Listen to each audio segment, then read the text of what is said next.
Desde el siglo XVII, el más fructífero de los reinos hispánicos de ultramar, Nueva España, se consolidó como una región caracterizada por ser multicultural y dinámica, permitiendo un desarrollo que tuvo las más diversas expresiones.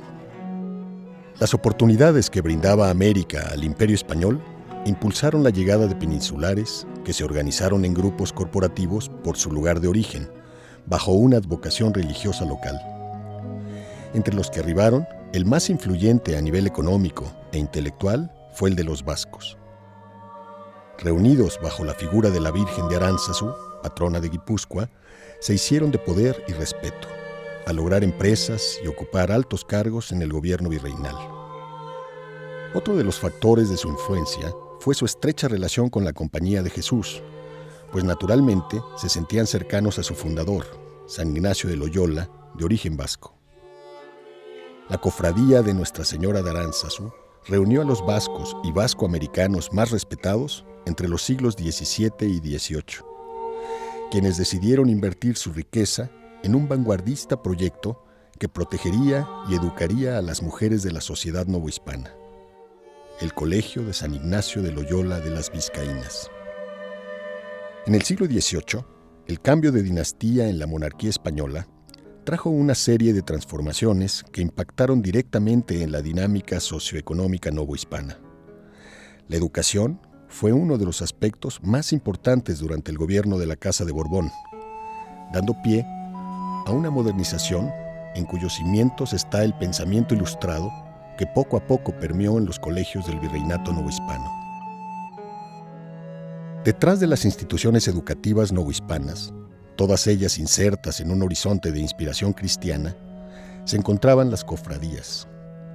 El poder de los cofrades, fieles creyentes y devotos, fue clave para el desarrollo del virreinato a través de la noción de caridad.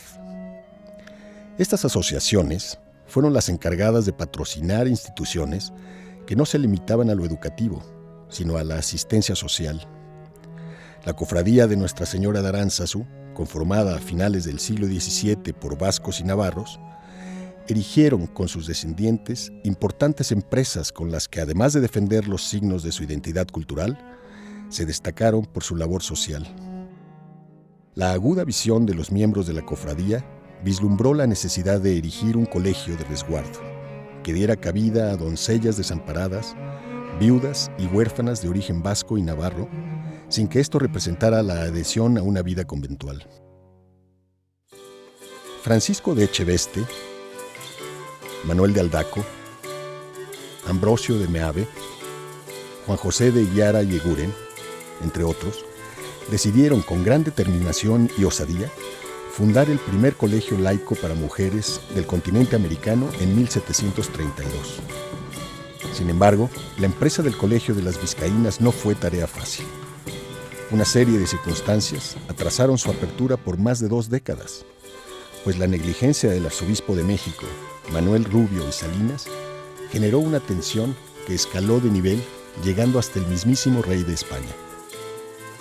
La querella vio fin el 9 de septiembre de 1767, cuando el Colegio de San Ignacio de Loyola abrió sus puertas con el beneplácito del nuevo arzobispo, Francisco de Lorenzana, pero sobre todo, gracias a los buenos oficios de la Compañía de Jesús, que fuera determinante en su consolidación institucional.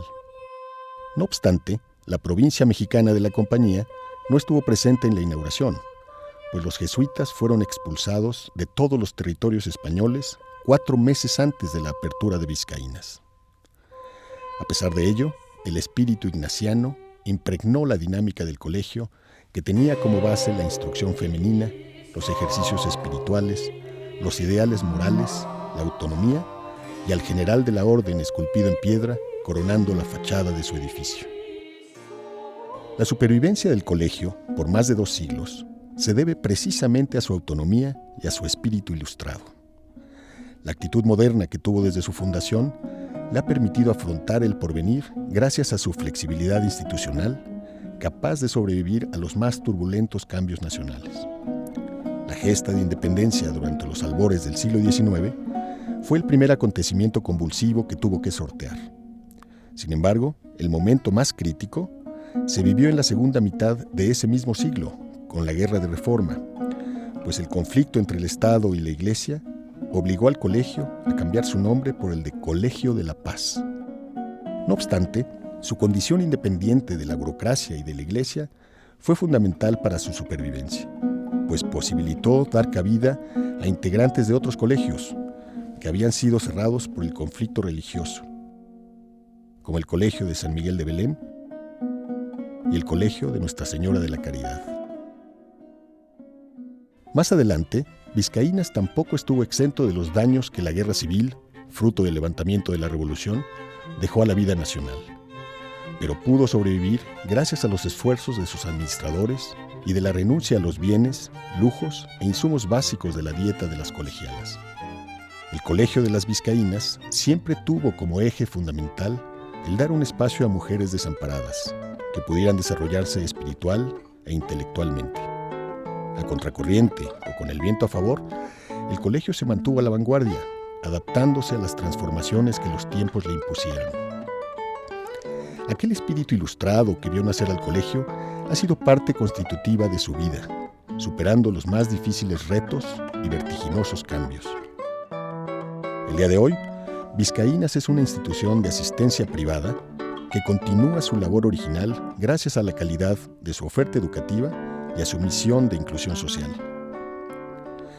Las transformaciones sociales y políticas durante la existencia del Colegio de las Vizcaínas, a lo largo de más de 250 años, le ha permitido generar una colección patrimonial de gran riqueza histórica y estética, que va desde lo documental y lo artístico hasta lo tecnológico.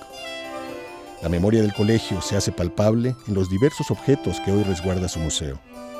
Son 14 salas en las que se da testimonio de una larga vida colegial, una incesante vida que ha visto transcurrir en su interior la metamorfosis educativa del país. El origen de la colección de Museo Vizcaínas es diverso. Algunas piezas son propias de esta institución, sin embargo, muchas otras llegaron provenientes de colegios, colecciones privadas y de la Cofradía de Aránzazu. A finales de la década de 1930, el historiador Gonzalo Obregón y la exalumna y directora del colegio, Julia Morner, se percataron de la riqueza con la que contaba este acervo, por lo que con la aprobación del patronato, encabezado a la sazón por el abogado Pedro Lascurain, se aprobó la creación de un pequeño museo en uno de los salones del colegio. Este fue el primer momento en que se tomó conciencia del tesoro que el Colegio de las Vizcaínas había logrado proteger a lo largo de los siglos. El resguardo de la colección vizcaína recobró importancia hasta finales de la década de los años 70, cuando se insistió en que se destinara un espacio digno de su historia para mostrar el devenir no solo del colegio, sino de las mujeres que le habían dado vida. Fue a principios de los 90 cuando se emprendió una campaña de procuración de fondos por parte de los miembros del patronato y se consolidó un proyecto museográfico. El día de hoy, Museo Vizcaínas cuenta con una museografía y una curaduría en constante construcción, con una pinacoteca virreinal, una colección de historia de la educación y de la vida cotidiana y una de las colecciones de textiles más importantes de México. El museo está abierto a nuevas investigaciones, reflexiones, propuestas y colaboraciones institucionales que lo conviertan en una fuente viva de conocimiento. Cuenta con un programa de conservación y restauración a través de donativos y con la activación cultural de su magnífica capilla mediante actos académicos, artísticos y noches de museos, abiertos a todo el público.